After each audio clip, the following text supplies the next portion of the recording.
नमस्कार, आप देख रहे हैं नेक्स्ट 9 पॉलिटिकल बाइट और मैं तृप्ति लेकर आई हूँ आज ये खास रिपोर्ट।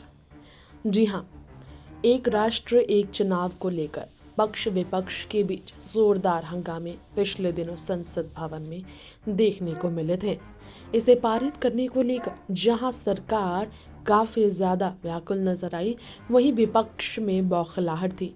इसके खिलाफ कई तरह के आरोप लगे, दावे किए गए कि ये देश के लिए देश हित में नहीं है। ऐसे में लोकसभा में एक देश एक चुनाव का बिल पेश कर दिया गया था, तो थोड़ी देर की चर्चा के बाद इसे जेपीसी के पास भी भेजा गया। अगर सांसदों की चर्चा को ध्यान से सुना जाए तो एक बात जरूर पता चली कि 1967 तक देश में वैसे भी एक देश एक चुनाव ही चल रहा था। वो तो एक गलती की वजह से सीक्वेंस छूट गया और फिर अलग अलग चुनाव होने लगे। सवाल उठता है कि वो कौन सी गलती थी जिसका जिक्र भारतीय जनता पार्टी भी करती नहीं थक रही। 1967 में ऐसा क्या हुआ जिसके बाद सब कुछ बदल गया? आइए इस बारे में जानते हैं। देश में सबसे पहले जब 1951 से 52 में चुनाव हुए थे तब विधानसभा और लोकसभा के इलेक्शन साथ में ही रखे गए थे। ये सिलसिला 1967 तक ऐसे ही चलता रहा। उसका मतलब ये था कि 1957, 1962, 1967 में जो भी लोकसभा और विधानसभा के चुनाव हुए थे वो साथ में ही करवाए गए थे। जिस रिफॉर्म को लेकर आज इतनी मेहनत करनी पड़ रही है, एक ज़माने में देश का चुनावी पैटर्न वही था और पहले से ही इस तरह से चुनाव होते रहे।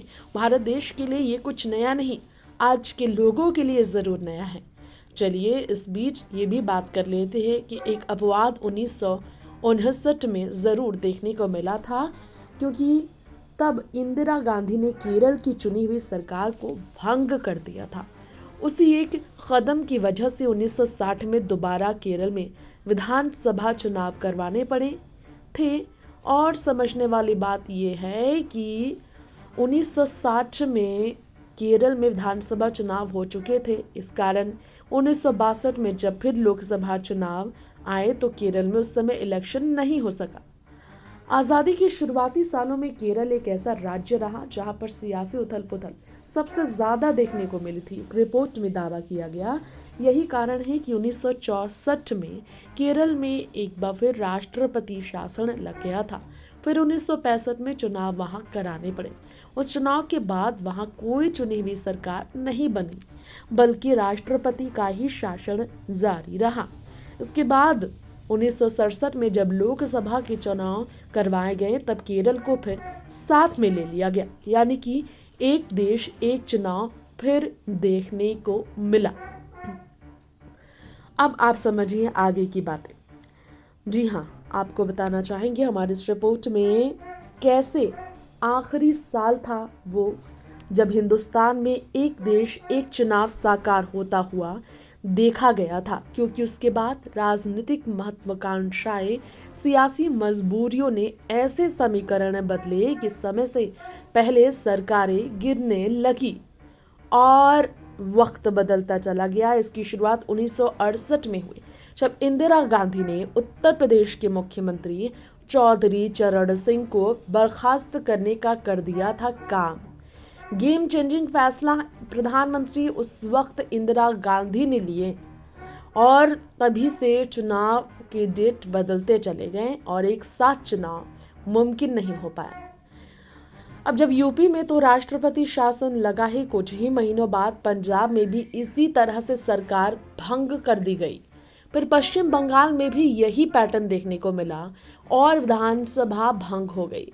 अब क्योंकि समय से पहले ही कई राज्यों में इस तरह से सरकारों को गिराने का सिलसिला जारी रहा, ऐसे में एक साथ लोकसभा और विधानसभा चुनाव करवाना मुश्किल हो गया। अगर थोड़ी बहुत कोई गुंजाइश बची थी तो वो इंदिरा गांधी ने लोकसभा चुनाव समय से पहले करवाकर इसे भी खत्म कर दिया था। दरअसल लोकसभा चुनाव 1972 में होने थे, लेकिन इंदिरा गांधी ने उन्हें एक साल पहले ही यानी कि 1971 में करवा दिया। इसके बाद तो आपातकाल का दौर भी आया और हर राज्य का कार्यकाल अलग ही चल पड़ा। सबसे बड़ा सवाल इस बीच उठता है कि आखिर अब तक एक देश एक चुनाव के इस बड़े रिफॉर्म को लागू कब से किया जाएगा और कब एक साथ लोकसभा और विधानसभा के चुनाव हो पाएंगे, इसको लेकर सवाल उठता है कि अगर केंद्र सरकार द्वारा पारित ये विधेयक संसद में बिना किसी बदलाव के पारित हो जाते हैं तो अनुमान है 2034 में एक साथ लोकसभा और विधानसभा चुनाव जरूर हो सकते हैं। वैसे आपको बता दें कि ईसीआई अधिकारी के अनुसार एक साथ चुनाव कराने के लिए आवश्यक ईवीएम की संख्या को दोगुना करने के लिए चुनाव आयोग को आदर्श रूप से 2.5 से 3 साल की आवश्यकता होगी। उन्होंने कहा सिर्फ ईवीएम की चिप और अन्य सामग्रियों की खरीद से ही 7 से 8 महीने लगेंगे। ईसीआईएल और बीआईएल जैसी कंपनियां एक साथ इतनी संख्या में प्रोडक्शन नहीं कर सकते हैं। इसी कारणवश वास्तविक रूप से हम 3 साल तक का समय देख रहे हैं। ऐसे ही हैं और कई सवाल, क्योंकि एक राष्ट्र एक चुनाव को लेकर मुद्दा गंभीर इसलिए माना जाता है क्योंकि विपक्ष ने इसे लेकर कई दावे किए हैं कि ये सही नहीं, लेकिन हमने आपको ये तो बताया कि कभी एक राष्ट्र एक चुनाव ही हमारे देश का चुनावी पैटर्न हुआ करता था। लेकिन इंदिरा गांधी की वो गलतियां या यूं कह लीजिए कि वो आत्मविश्वास के साथ लिए गए कदम थे जिसने पूरी तरह से चुनाव की स्थिति को बदल कर रख दिया। फिलहाल प्रधानमंत्री नरेंद्र मोदी के समर्थन में एनडीए के सभी दल एक राष्ट्र एक चुनाव के लिए राजी है। देश भर के सभी दल एनडीए के इस फैसले में समर्थन कर रहे हैं बीजेपी का, लेकिन विपक्ष में कई ऐसी पार्टियां हैं जो एक देश एक चुनाव को लेकर उठा रही हैं आवाज़। इसमें कई विपक्ष की पार्टियां हैं जो कि समर्थन भी करने को है राज़ी। हालांकि कई ऐसी पार्टियां हैं जिसका ये दावा है कि एक राष्ट्र एक चुनाव की वजह से मुस्लिमों को काफ़ी दिक्कत होगी और कई ऐसे दावे किए गए हैं जिसमें ये बताया गया है कि आम जनता को इससे परेशानी होगी। लेकिन फ़ायदे जो गिनवाए गए हैं वो ये हैं कि एक देश एक चुनाव का बिल अगर पारित हो जाता है और ये लगाया जाता है हमारे देश में पैटर्न, तो इससे समय बचेंगे और पैसे बचेंगे, सरकार और मजबूत होगी। सरकार में काम करने वाले नेता मंत्रियों को जनता के हित में ज़्यादा काम करने का समय मिलेगा, क्योंकि अलग अलग समय पर अलग अलग राज्यों में चुनाव, फिर राष्ट्रीय स्तर के चुनावों के कारण राष्ट्रीय स्तर के नेता, हर राज्य के नेता चुनावी प्रचार में जुटे रहते हैं और पूरा साल उनका यूं ही निकल जाता है।